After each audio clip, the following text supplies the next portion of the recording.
It is Monday, May 22nd, 2023, and welcome to episode 223 of Fault Lines, the National Security Institute's podcast that gets you quickly up to speed 3 times a week on the national security and foreign policy debates shaking up America.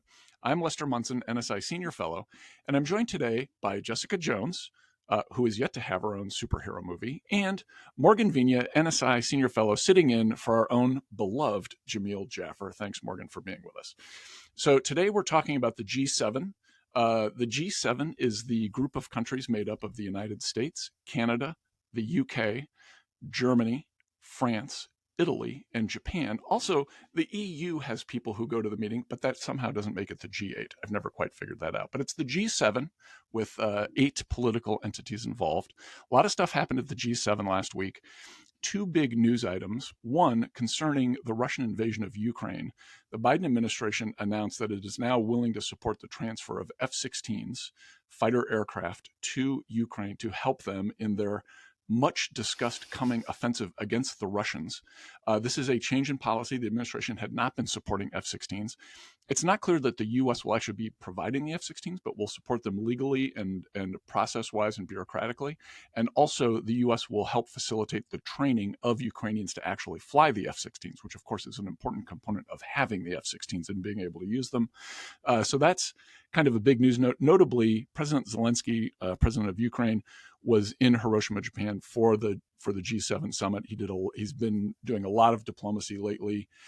He was meeting with Arab states in the Middle East to persuade them of the value of coming over to the Ukraine side.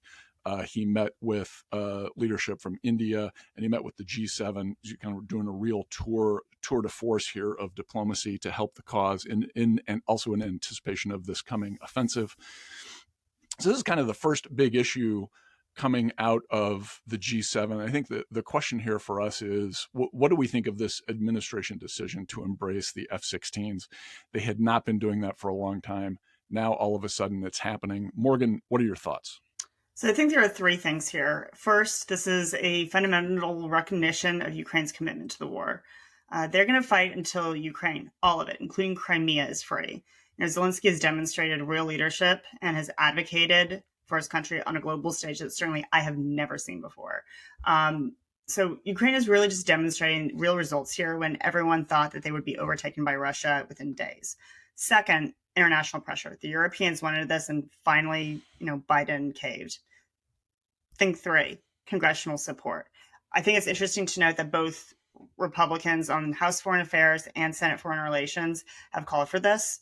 They've actually criticized the administration for, moving too slowly on, authorizing the transfer of F-16s to Ukraine. So I think there's some political backing here, which does help as well. Fascinating. And I like your point, Morgan, on the administration possibly caving to European pressure on this issue. The Europeans have actually been certainly lately, more forward-leaning than the Biden administration, which is shocking to me, because I had thought the Biden administration, a few months ago, I'd kind of seen the Biden administration as leading and pushing the Europeans to be more aggressive. But let's drop a pin in that and kind of reflect on our second point also. But before we get there, Jones, what are your thoughts on Ukraine diplomacy at the G7? So it's funny that, Morgan, you guys discuss caving to European pressure, because the converse side is, so the communique that came out of the G7, took a strong stance on China. China, Beijing came out and, summoned back their Japanese ambassador, is very angry of being called out. The communique, I think, mentioned China 22 times. But, we are talking here, the stories indicate that we're now talking about de-risking versus decoupling. And I know there's some people who think that's the Americans caving to the Europeans about being a little less hawkish when it comes to China. We talk here a lot on the show about how Europeans leaders don't see Taiwan the same way they see Ukraine, right? And so it's hard to get them on the same page. But it seems like here we're all toughening each other up a little bit. Actually, I don't see a lot of delta between de-risking and decoupling. I think China knows the intentions behind it. It doesn't matter what the term is; they're angry, right? They just kicked out Micron over the weekend, in this perfectly timed action. So I don't think it matters what we call it. I think that you see Europe at least maybe not angling up as quickly as we want, but I think coming to where the U.S. is on China. All right, Jill, I'm going to jump in here for a hot second. I understand that words have meaning. I agree with Jess in that I don't really think they matter in this case. This was a joint statement, and there needed to be consensus here. De-risking has less of a negative connotation and implies diversification, whereas decoupling sounds more like a divorce, right? So the United States is going to pursue its own economic policy towards China, and the Euros are going to do what they do.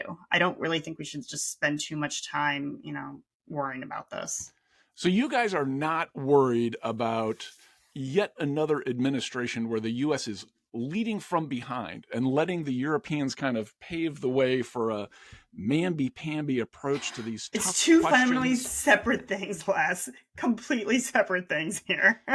Really? Because I see thematic alignment on Ukraine and on China, where the administration is like not super sure of itself and doesn't kind of have the confidence that it needs to really go get them in the international fora.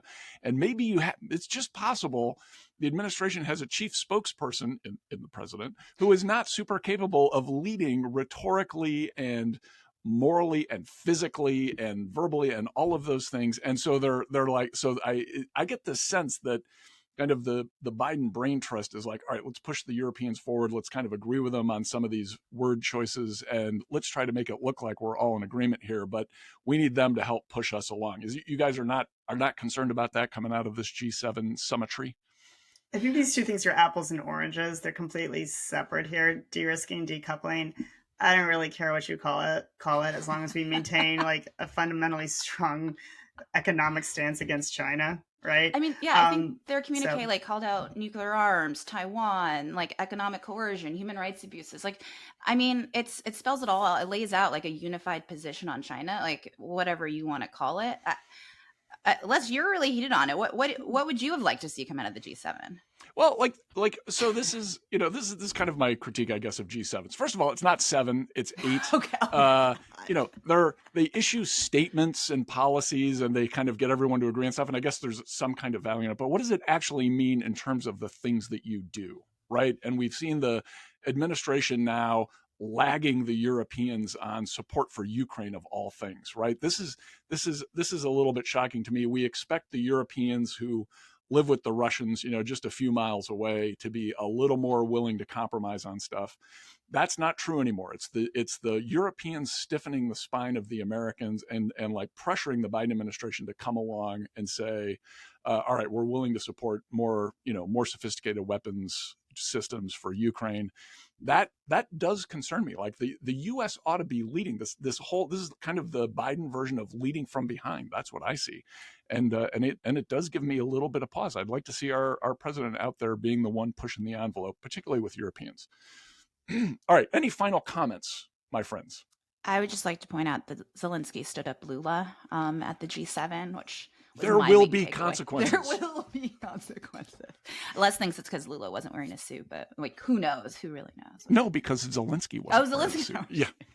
I did see his photo. He was. Someone will blame the wardrobe, because that for whatever weird reason that seems to be an issue with Zelensky and people criticizing him over what he's wearing. It's absurd. Okay, that's a wrap. Thanks to Brooke Aga-Khan from NSI and Claude Jennings for their help producing today's episode. Join us again on Wednesday for another episode of Fault Lines, the podcast that gets you smart fast on the national security debates shaking up America. Fault Lines is also now on YouTube, so check out our page there. And if you like what you heard and saw, don't forget to rate, review, and subscribe wherever you get your podcasts.